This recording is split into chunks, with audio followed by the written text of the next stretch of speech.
The strange ship tumbled through space like a broken toy, its hull cracked and bleeding atmosphere into the void. Emergency lights flickered across its damaged surface, while it broadcasted the same message over and over in a language no human had ever heard before. The vessel was unlike anything in Earth's databases, with curves and angles that seemed to flow like water frozen in time. Dr. Lisa Chun ran her fingers across the translation interface, watching symbols dance across her screen. After 3 days of work, she had finally cracked enough of the alien language to understand the message. Her hands shook as she read the translation aloud to the emergency council. "We are the Yulani. Our world burns. Our people die. We seek sanctuary among the stars. Please help us. We have children." The room fell silent. Ambassador David Reed leaned forward in his chair, studying the data scrolling across the main display. The alien ship had appeared at the edge of the solar system 2 weeks ago, moving slowly toward Earth. Its trajectory showed clear signs of damage, with course corrections that suggested failing engines. "How many are aboard?" Reed asked. "Thermal scans suggest around 200 life forms," replied Dr. Chun. "But the ship's shielding makes it difficult to get exact numbers." Admiral Beth Cooper stood at the back of the room, her arms crossed. She had been quiet during most of the meeting, but now she spoke up. "What do we know about whoever did this to them?" Dr. Chun pulled up another screen showing the partial messages they had decoded. They mentioned something called the Ravagers. From what we can understand, these Ravagers destroyed their homeworld and have been hunting down survivors across multiple star systems. The room buzzed with quiet conversations as the implications sank in. First contact with an alien species? And it came in the form of refugees fleeing from some kind of galactic war. "We need to bring them aboard Prometheus Station," Reed said finally. "They need medical attention and supplies." Admiral Cooper nodded. "I'll have my ships escort them to the station, but we need to be careful. We don't know what kind of technology they have or what these Ravagers are capable of." 3 days later, the Yulani ship docked with humanity's largest space station. The aliens who emerged were tall and graceful, with pale blue skin and large eyes that seemed to hold the weight of terrible loss. They moved carefully, as if expecting danger at every turn. Elder Naya was their leader, an elderly female whose voice carried the sadness of someone who had seen too much death. Through the translation devices, she told the human delegation about the destruction of her world. "The Ravagers came without warning," she said, her large eyes reflecting the station's lights. "They attacked our cities, our farms, our schools. We had no weapons to fight them. We have never needed weapons." Reed listened carefully, asking questions about the Ravagers and their technology. The Yulani described them as a species that conquered worlds for their resources, enslaving or killing anyone who resisted. They had advanced energy weapons and shields that made them nearly impossible to defeat. "How many of your people escaped?" Reed asked. "Perhaps 10,000, scattered across different ships and hidden in distant systems," Naya replied. "But the Ravagers hunt us still. They will not stop until every Yulani is dead or enslaved." The elder alien reached into her robes and pulled out a small device that projected a holographic star map. Red dots marked the locations of Ravager attacks, spreading like a disease across that section of the galaxy. "We offer our knowledge in exchange for sanctuary," Naya continued. "We have advanced medical technology and energy production methods, but we ask only for basic supplies, food, and shelter. We know that your people are young and cannot fight such an enemy." Admiral Cooper stepped forward. "Tell me more about these Ravagers. What are their numbers? What kind of ships do they use?" Naya looked confused by the questions. "Admiral, we are not warriors. We have never fought anyone.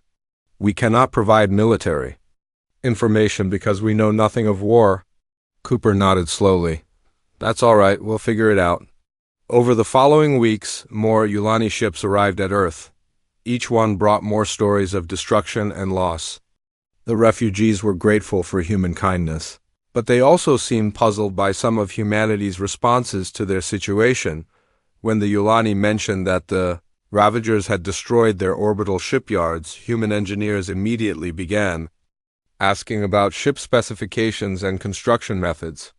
When they described Ravager weapons, human scientists wanted detailed information about energy frequencies and power systems. Elder Naya found herself in frequent meetings with human leaders who asked strange questions about things the Yulani had never considered important. Why did the Ravagers attack certain worlds first? What was their command structure? How did they choose their targets? "We do not understand why you ask these things," Naya said during one such meeting. "We have told you that we cannot fight them." "No one can fight them. They are too strong." Admiral Cooper leaned back in her chair. "Elder Naya, when someone asks humanity for help, we don't just put a bandage on the wound. We eliminate the infection." The alien leader looked confused. "I do not understand." "You asked for sanctuary," Cooper explained, "but sanctuary is only temporary if the threat still exists. The Ravagers will eventually find you here, and then they'll threaten Earth too." Dr. Chun, who had been serving as the primary translator, added, "The Admiral is saying that humans prefer to solve problems permanently rather than just avoid them." Naya's large eyes widened. "You cannot be serious. The Ravagers have conquered hundreds of worlds. They have fleets of warships and weapons that can destroy entire cities. Your people have never even left your own star system until recently." Cooper smiled, but it wasn't a pleasant expression. "Elder Naya, there's something you need to understand about humans. We've been fighting wars for thousands of years. We've gotten very good at it." The meeting ended with Naya looking deeply troubled. That evening she spoke with other Yulani elders about the strange responses they were getting from their human hosts. "They seem to think they can fight the Ravagers," she said. "But they have no idea what they're talking about. The Ravagers have technology beyond anything we've ever seen." Elder Tane, an older male who had escaped from a mining colony, shook his head. "Perhaps we should not have come here. If the humans try to fight, they will only bring destruction to their own world." But it was too late for such concerns. Across Earth, shipyards that had been building exploration vessels were retooling their assembly lines. Military academies were updating their curricula to include space combat scenarios. Research facilities were analyzing every piece of Ravager technology the Yulani had managed to salvage. The United Earth Council met in emergency session to address the growing crisis. Representatives from every nation debated the proper response to the Ravager threat. "We cannot simply ignore this," argued the representative from the European Federation. "If these Ravagers are as dangerous as the Yulani claim, then it's only a matter of time before they come for us." The representative from the Pacific Alliance nodded in agreement. "The refugees have given us valuable intelligence about advanced technology. We should use this advantage while we still have it." Admiral Cooper presented her preliminary assessment to the Council. "Based on the information we've gathered, the Ravagers rely on overwhelming force and superior technology to defeat their enemies. They are used to fighting species that have never experienced serious warfare." She paused to let that sink in before continuing. "But humans have been perfecting the art of war for our entire history. We know how to fight outnumbered. We know how to use inferior technology against superior opponents. We know how to turn desperation into victory." The vote was unanimous. Earth would not simply provide sanctuary to the Yulani refugees. They would eliminate the threat that had driven them from their homes. As news of the decision spread through the refugee camps, the Yulani watched with growing amazement and horror as humanity began preparing for war. They had asked for help, expecting food and shelter. Instead, they had awakened something that would change the galaxy forever. The sound of metal being shaped into instruments of war echoed across every continent on Earth. Where once factories had produced consumer goods and exploration equipment, now they churned out weapons, armor, and warships at a pace that amazed even the humans themselves. The planet had transformed into a single massive war machine, driven by a purpose that the Yulani refugees found both inspiring and terrifying. Dr. Mitchell Roberts stood in the cavernous assembly hall of the Luna shipyards, watching robotic arms, weld armor plating onto the hull of a new battleship. The vessel was massive, nearly twice the size of the largest human ship built before the Ravager crisis. Its design was brutal and functional, with none of the elegant curves that characterized Yulani technology. "The Yulani still don't understand what we're doing," said Director Sarah Kim, joining him at the observation deck. "Elder Naya asked me yesterday why we're building so many weapons when we could be building hospital ships instead." Roberts nodded, without taking his eyes off the construction below. "She's thinking like a pacifist. To her, war is something that happens to you, not something you do to others." The shipyard floor stretched out beneath them, filled with dozens of vessels in various stages of completion. Some were traditional warships, bristling with missile launchers and energy weapons. Others were carrier vessels designed to transport, fighters and landing craft. Support ships carried supplies and repair equipment, but the most impressive sight was the construction of the flagship itself. The UES Retribution was a monster of a ship, designed to serve as both a mobile command center and a symbol of human determination. Its armor was thick enough to withstand multiple direct hits from Ravager plasma weapons, while its weapon systems could deliver devastating firepower at long range. Admiral Cooper had insisted on certain modifications that puzzled the Yulani engineers who were helping with the technical aspects of the project. The human ships were built to keep fighting even when badly damaged, with redundant systems and compartmentalized sections that could be sealed off if compromised. "Your designs are inefficient," Elder Naya had told Cooper during one of their planning meetings. "You could build 3 ships with the resources you're using for one." Cooper had smiled at that comment. "Elder, you're thinking about ships as transportation. We're building weapons that happen to move through space." The difference in philosophy was evident in every aspect of the human war effort. While the Yulani had always focused on efficiency and elegance, humans designed for durability and effectiveness.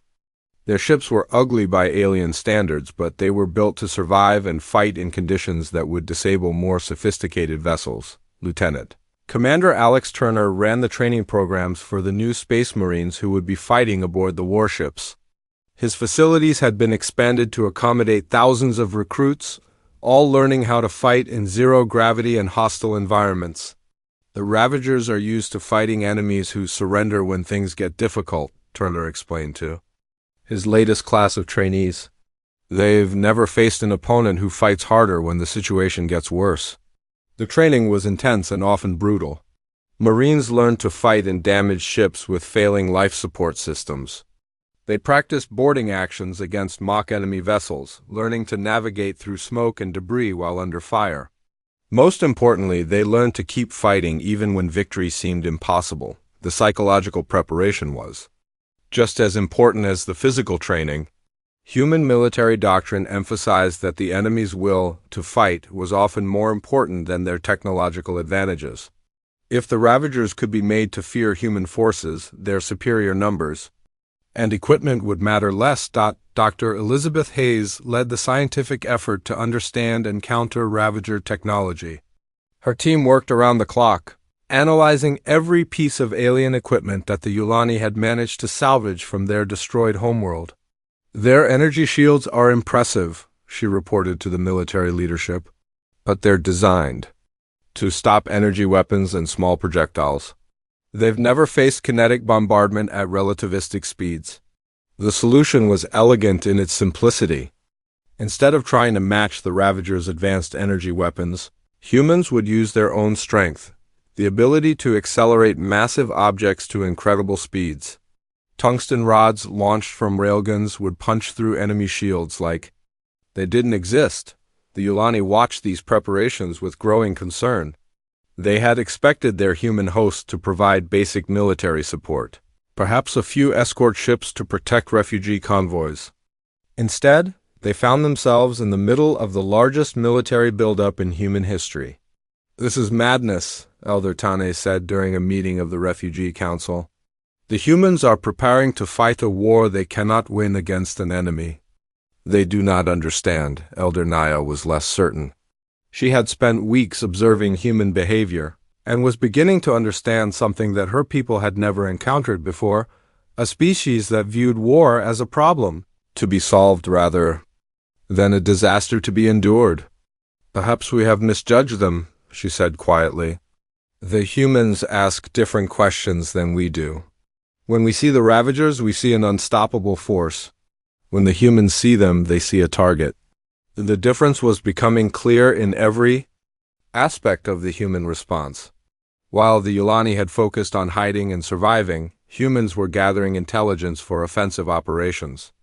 They wanted to know where the Ravagers were, how many ships they had, and what their weaknesses might be. Intelligence reports came in from across the galaxy as other refugee species made contact with Earth.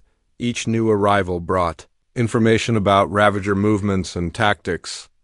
The humans treated every piece of data as a potential advantage, building a comprehensive picture of their enemy, commander. Lisa Park coordinated the intelligence gathering effort from a secure facility beneath the Rocky Mountains. Her team processed reports from dozens of species, looking for patterns and weaknesses in Ravager behavior. "They're predictable," she reported to Admiral Cooper. "They follow the same basic strategy every time: overwhelming force, rapid conquest, then resource extraction. They've never had to adapt because nothing has ever seriously threatened them." Cooper nodded, studying the tactical displays that covered the walls of the command center. "That's going to change. What about their fleet compositions?" "Large capital ships supported by smaller attack vessels," Park replied. "They rely on their shields and energy weapons to break enemy formations quickly. Most species surrender after losing a few ships." The Admiral smiled grimly. "Most species aren't human." As the months passed, the scale of human preparation became clear. The fleet that was taking shape included not just warships, but mobile shipyards, supply vessels, medical facilities, and communication arrays. It was designed to operate independently for years if necessary, pursuing the Ravagers across multiple star systems. The Yulani refugees found themselves in an increasingly strange position. They had come to Earth seeking sanctuary, but now they were being asked to serve as guides and advisors for a military campaign that would take the war back to the Ravagers. "We do not know how to fight," Elder Naya protested during one planning session. "We have never been soldiers." Admiral Cooper leaned forward across the conference table. "Elder, you don't need to be soldiers. You need to be witnesses. Your people have seen what the Ravagers do to conquered worlds. You know what they're capable of." She paused, letting her words sink in. "We're not just fighting to protect you. We're fighting to make sure they never do to anyone else what they did to your people." The moral weight of that statement hung in the air. The Yulani had always been a peaceful species, but they had also seen the results of allowing evil to go unchallenged. Their own world had burned because no one had been willing or able to fight back. Elder Naya looked around the table at the human officers who would be leading the expedition. These were not the cold, calculating conquerors that the Ravagers represented. These were people who had volunteered to risk their lives for strangers they had never met. "What do you need from us?" she asked finally. Cooper smiled, but it was a warrior smile. "Everything you can tell us about the Ravagers, their technology, their tactics, their weaknesses, and most importantly, where we can find them." The planning sessions continued for weeks, with human strategists working alongside Yulani advisors to develop a comprehensive campaign plan. The fleet would not simply defend Earth or escort refugee ships. It would hunt down the Ravagers wherever they could be found and eliminate them as a threat to galactic peace. As the first ships of the human fleet began leaving Earth's shipyards, the Yulani watched with a mixture of hope and fear. They had asked for help, expecting charity. Instead, they had awakened something that would either save the galaxy or destroy it. The ships moved through space like predators, their weapon systems powered down but ready. They carried the hopes of every species that had ever fled from Ravager attacks and the determination of a species that had never learned to accept defeat. War was coming to the galaxy, and this time the Ravagers would not be the ones delivering it. The Kepler system had been a thriving trade hub before the Ravagers arrived. Now it served as a staging ground for their expansion into the Outer Rim territories. Its planet stripped of resources and its native population either enslaved or exterminated. The massive space station that orbited the fourth planet was a monument to Ravager efficiency. Built from the hulls of conquered ships and the bones of dead worlds, Commander Val stood on the command deck of the station, his reptilian features twisted into what passed for a smile among his species. The latest reports showed 3 more systems had fallen to Ravager forces, their populations adding to the growing slave workforce. The galaxy was learning to fear the sight of Ravager ships, and that fear made conquest easier with each victory. Commander, our sensors are detecting an unknown fleet approaching the system, reported his tactical officer.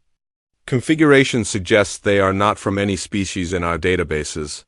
Val turned to study the display, his yellow eyes narrowing as he examined the approaching vessels. The ships were crude and angular, lacking the elegant curves that characterized advanced civilizations. They moved in tight formations, suggesting military discipline rather than merchant or refugee vessels. "How many ships?" he asked.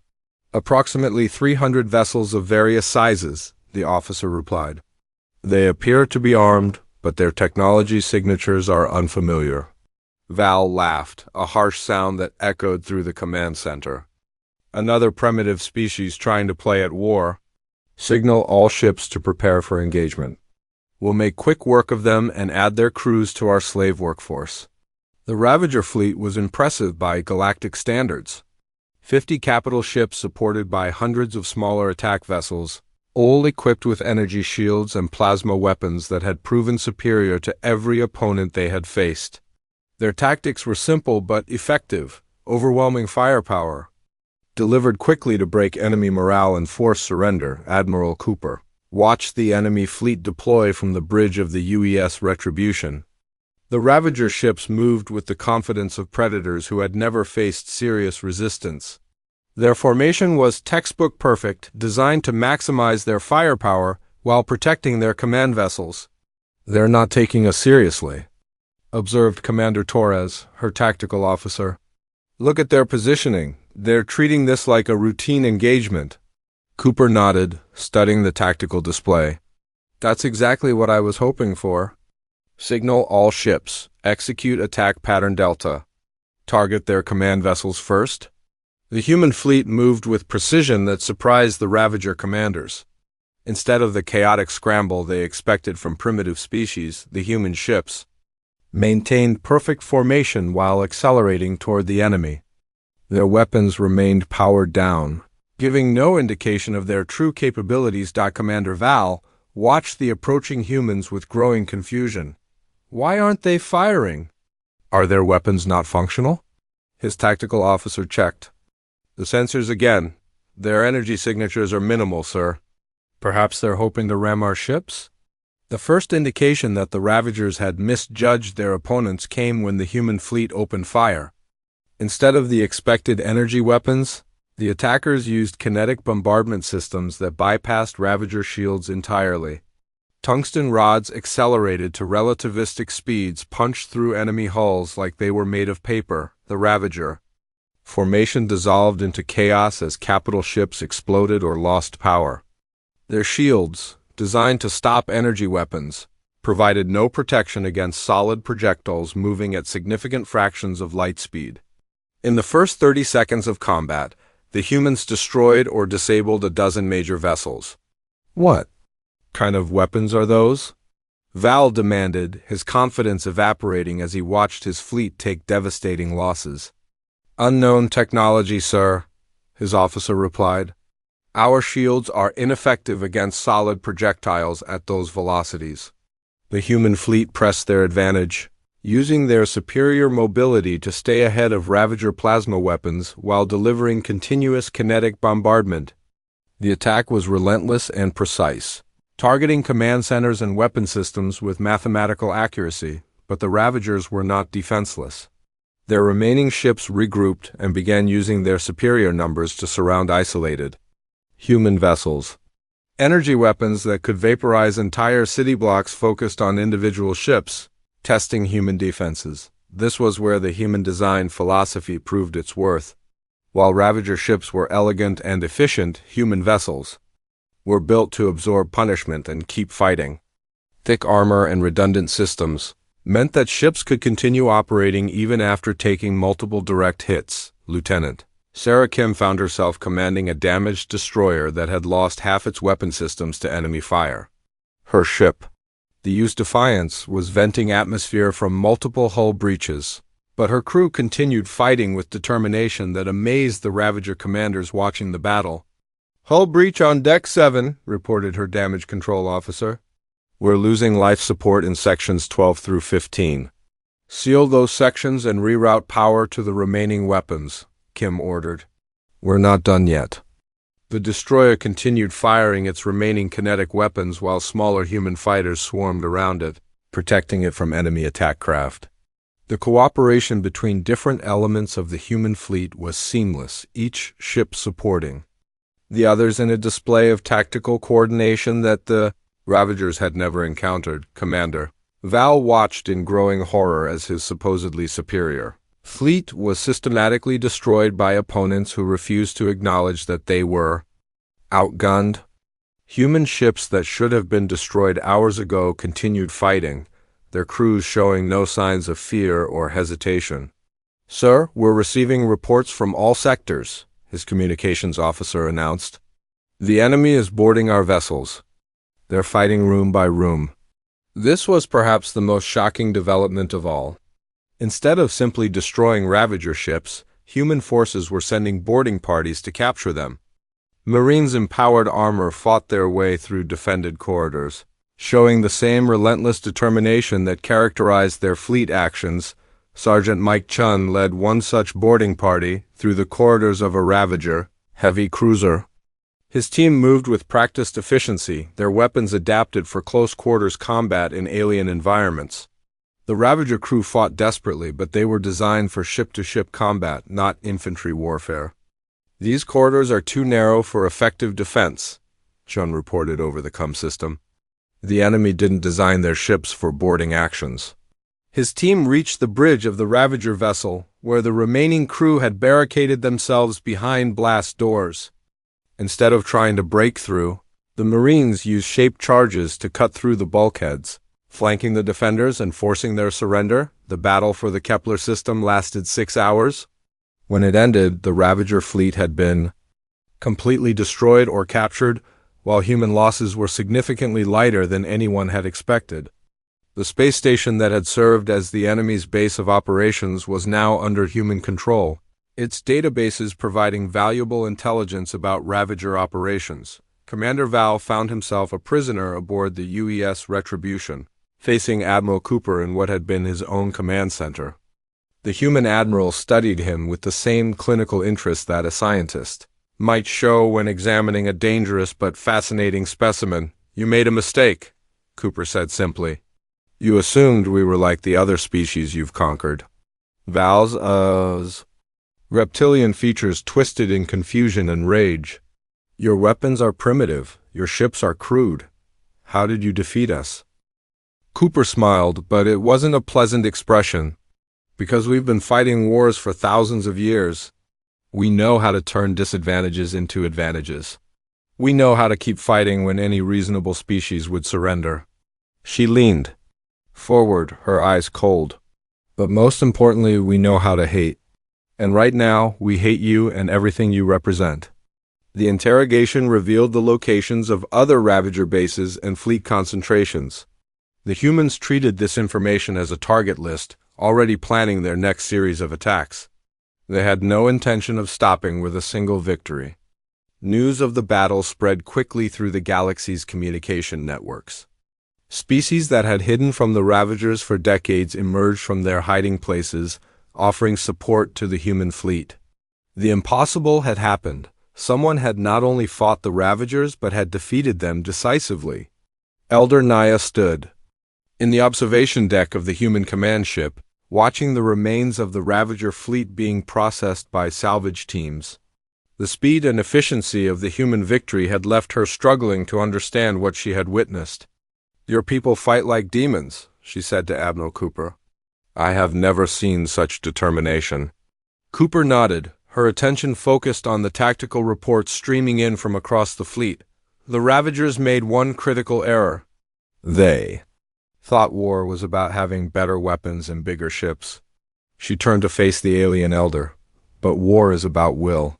It's about being willing to sacrifice everything to achieve your objectives. The Ravagers conquered other species because those species valued their lives more than their freedom. The Admiral gestured toward the human fleet, where repair crews were already working to restore damaged vessels. Humans are different. We'd rather die fighting than live as slaves. That makes us very dangerous opponents. As the human fleet prepared to leave the Kepler system, messages began arriving from across the galaxy. Other species that had suffered under Ravager rule were begging for help, offering intelligence and resources in exchange for protection. The humans found themselves at the center of a growing alliance of species united by their hatred of their former oppressors. The Ravagers had ruled through fear and superior technology, but they had awakened something in the galaxy that would prove far more dangerous than any weapon: the human capacity for righteous anger and the willingness to act on it. Commander Val's final report to the Ravager High Command was brief but chilling. We are not the apex predators in this galaxy anymore. Something has changed, and we are no longer safe. The message would reach Ravager leadership in 3 days. By then, the human fleet would already be moving toward its next target, carrying with it the hopes of every species that had ever dreamed of freedom from tyranny. The refugee ship appeared without warning at the edge of the Proxima system, its hull scarred by weapon fire and its engines failing. The message it carried spread through the human fleet like wildfire. An entire star system had been liberated from Ravager, controlled by a combined force of humans and alien allies. The impossible was becoming routine. Dr. James Wright examined the LATEST intelligence reports in his mobile laboratory aboard the UES Retribution. The data painted a picture of an enemy empire in chaos, struggling to understand how their centuries of dominance had crumbled so quickly. Ravager forces were abandoning outlying territories and consolidating around their core worlds. But even their strongest positions were falling to human assault. "They're pulling back from 12 systems in the Outer Rim," he reported to Admiral Cooper. "Our alien allies are confirming that Ravager garrisons are evacuating rather than fighting." Cooper studied the star charts that covered the walls of the command center. Red markers showed confirmed Ravager positions, while blue markers indicated systems that had been liberated or had declared independence. The pattern was clear: the Ravager Empire was shrinking rapidly. "They're scared," she said with satisfaction. For the first time in their history, they're facing an enemy that gets stronger with each victory. The human fleet had grown dramatically since the battle at Kepler. Ships from a dozen different species had joined the force, contributing their own unique capabilities to the war effort. The Eldari provided stealth technology that made human scouts nearly invisible. The Borax contributed heavy weapons that could crack even the strongest Ravager fortifications. Most importantly, they all brought intelligence about Ravager operations and weaknesses. Captain Lisa Park commanded the intelligence division that processed information from across the galaxy. Her team worked around the clock, analyzing enemy communications and movement patterns. What they found was an empire in panic, struggling to adapt to a type of warfare they had never encountered. "The Ravagers are used to fighting defensive wars," Park explained during the daily briefing. "They've always been the aggressors, forcing other species to react to their attacks. Now they're trying to defend territory for the first time, and they don't know how." The psychological impact of human tactics was becoming clear in intercepted enemy communications. Ravager commanders reported that their troops were surrendering rather than fighting, unwilling to face the brutal determination of human forces. The reputation of human marines had spread throughout the galaxy, creating fear among even veteran Ravager warriors. Sergeant Tom Rodriguez led a boarding party that had just captured a Ravager supply depot. His team moved through the facility with practiced efficiency, securing valuable intelligence and resources. The enemy crew had abandoned their posts rather than fight, leaving behind weapons and equipment that would be put to good use by human forces. "They're not even trying to defend these facilities anymore," Rodriguez reported. "We found the base. Completely abandoned, with the computers still running and the security systems disabled." This pattern was repeating across multiple systems. Ravager forces were retreating so quickly that they were leaving behind valuable assets rather than risk confrontation with human forces. The speed of their collapse was surprising even to the humans who were causing it. Elder Naya watched the transformation of the galactic situation with amazement. The Yulani refugees had become valued members of the human fleet, serving as translators and advisors. Their knowledge of Ravager technology and tactics had proven invaluable, but they were also learning things about warfare that their peaceful species had never understood. "Your people have turned this war into a hunt," she observed during a meeting. "With Admiral Cooper, the Ravagers are no longer predators. They have become prey." Cooper nodded, studying the latest tactical reports. "That's exactly what we intended. Fear is a weapon, and we're using it more effectively than any plasma cannon." The human approach to warfare was unlike anything the galaxy had seen before. Instead of simply conquering territory, they were systematically dismantling the Ravager Empire piece by piece. Each victory not only weakened the enemy militarily but also damaged their reputation and morale, Lieutenant. Commander Alex Turner coordinated the special operations that were having the greatest psychological impact. His teams infiltrated Ravager facilities, rescued prisoners, and gathered intelligence with the efficiency that amazed their alien allies. More importantly, they left behind evidence that no Ravager position was safe from human attack.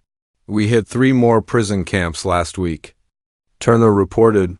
"Freed over 2,000 slaves and captured enough intelligence to identify 6 more targets." The liberated prisoners told stories that spread quickly through the galactic communication networks. Humans who fought with impossible determination, rescuing strangers at great risk to themselves. The image of humanity as galactic protectors was growing with each successful operation. Dr. Elizabeth Hayes had been studying captured Ravager technology, looking for weaknesses that could be exploited. Her research had revealed fundamental flaws in enemy systems that suggested overconfidence and lack of innovation. "They haven't upgraded their basic designs in decades," she explained to the scientific staff. "Their weapons and shields are powerful, but they're also predictable. They've become lazy because they've never faced serious opposition." This complacency was costing the Ravagers dearly. Human scientists were adapting and improving their weapons with each encounter, while Ravager technology remained static. The humans were learning and evolving, while their enemies were stagnating. The political implications of human success were becoming clear throughout the galaxy. Species that had been neutral or even cooperative with the Ravagers were beginning to distance themselves from the failing empire. Trade agreements were being canceled, and diplomatic relations were being severed. Commander Beth Foster led the diplomatic efforts that were isolating the Ravagers politically. Her team worked with alien governments to build support for the human-led coalition while cutting off resources and support for the enemy. "We're seeing defections from the Ravager Alliance every day," Foster reported. "Species that were afraid to oppose them are now afraid to be associated with them." The momentum of the war was clearly shifting. What had begun as a desperate struggle for survival had become a systematic campaign of liberation. The human fleet was no longer just fighting for the Yulani refugees. It was fighting for every species that had ever suffered under Ravager rule. Captain David Kim commanded a destroyer that had been part of the fleet since the beginning of the war. His ship, the UES Vengeance, had participated in a dozen major battles and countless smaller engagements. The experience had taught him that victory was not just about superior weapons or tactics.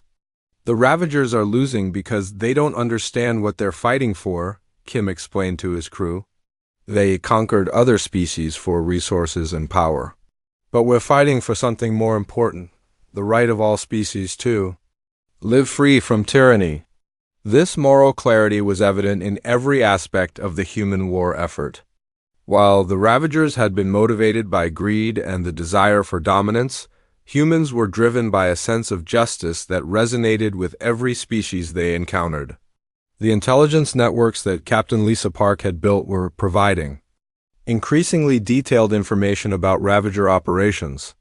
Intercepted communications revealed an enemy leadership in crisis, struggling to maintain control over an empire that was disintegrating from within. Their high command is issuing contradictory orders, Park reported during the morning briefing. Some commanders are being told to hold their positions at all costs, while others are being ordered to retreat to defensive positions. They can't decide whether to fight or run. Admiral Cooper smiled grimly as she studied the enemy communication intercepts.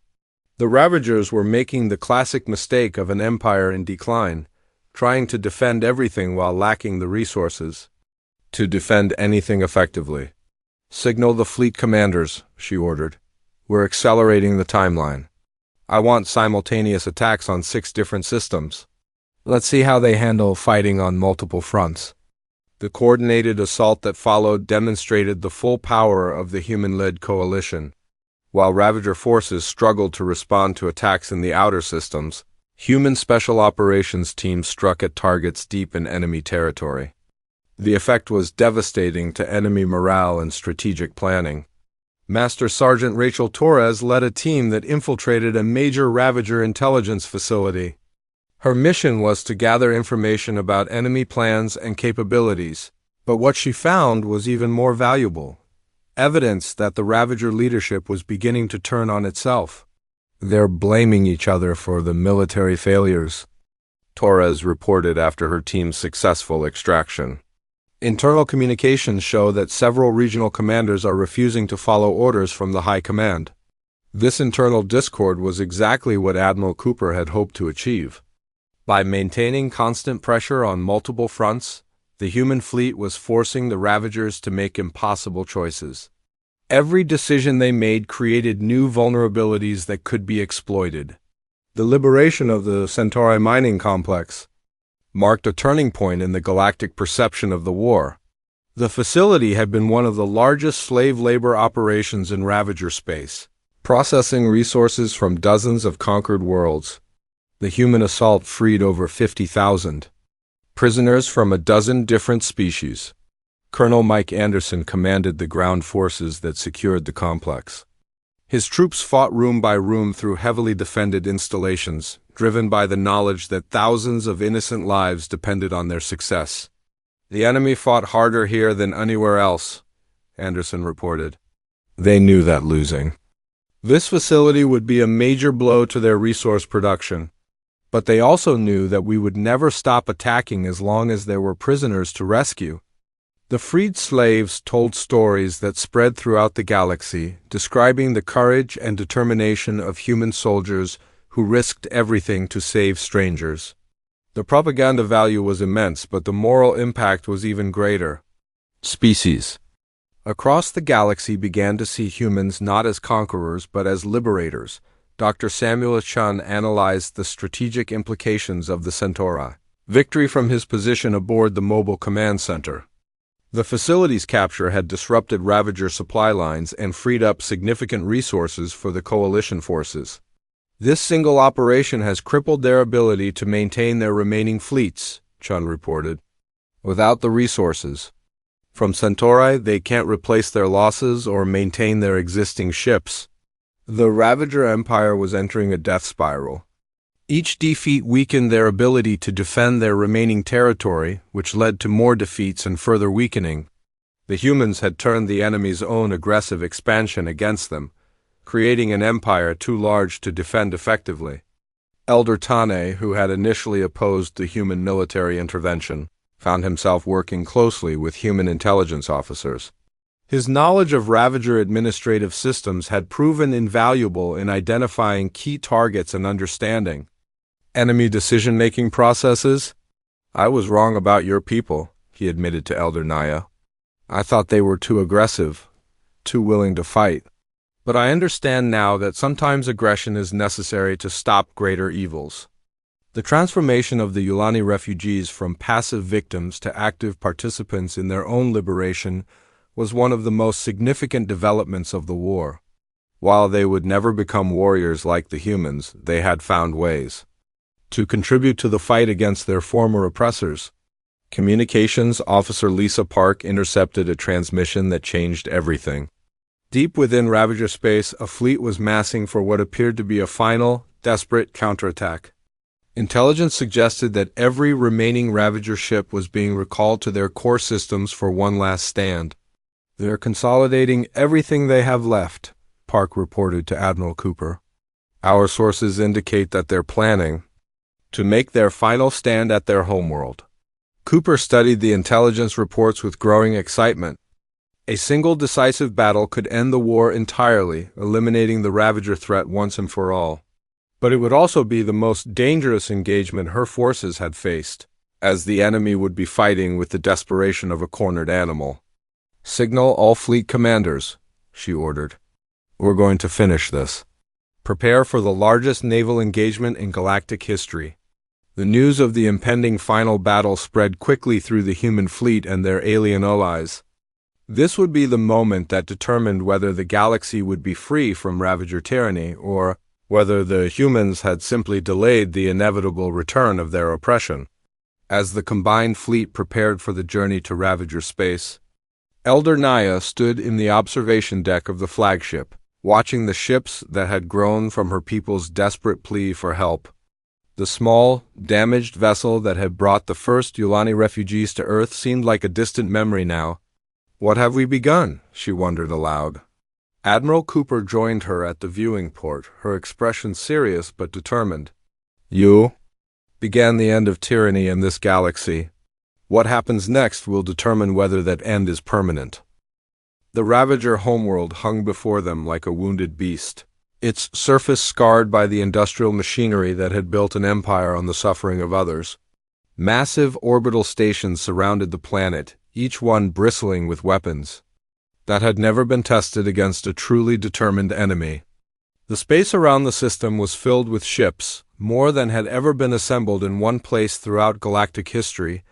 Warlord Krax stood in the command center of his flagship, staring at the tactical displays that showed the approaching human fleet. His reptilian features were twisted with rage and fear, emotions that had been foreign to him until these strange aliens had begun their impossible campaign.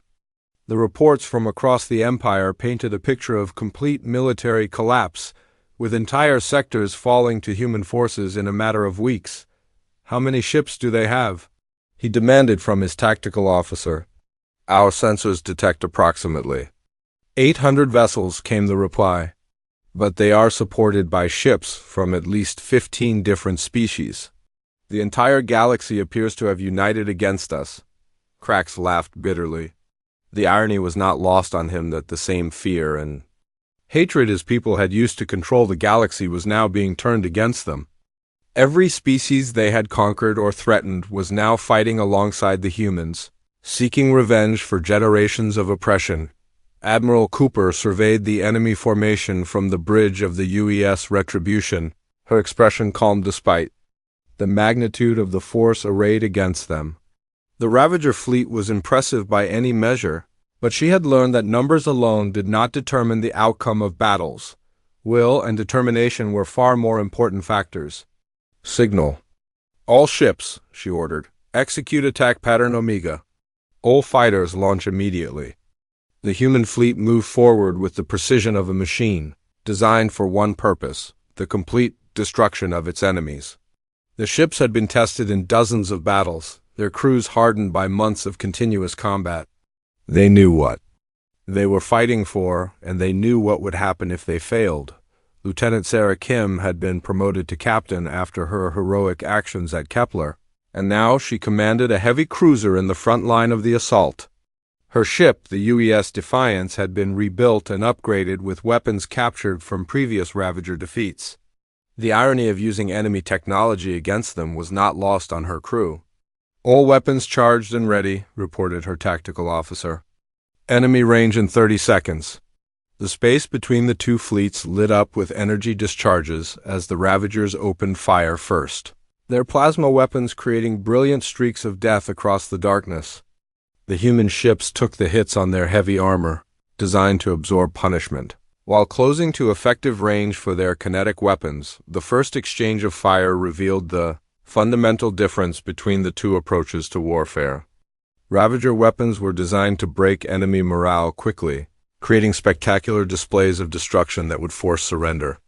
Human weapons were designed to kill efficiently, with no regard for appearance or psychological impact. Commander Torres led a squadron of fighters that swarmed around the larger ships, using their speed and maneuverability to avoid enemy fire, while targeting critical systems.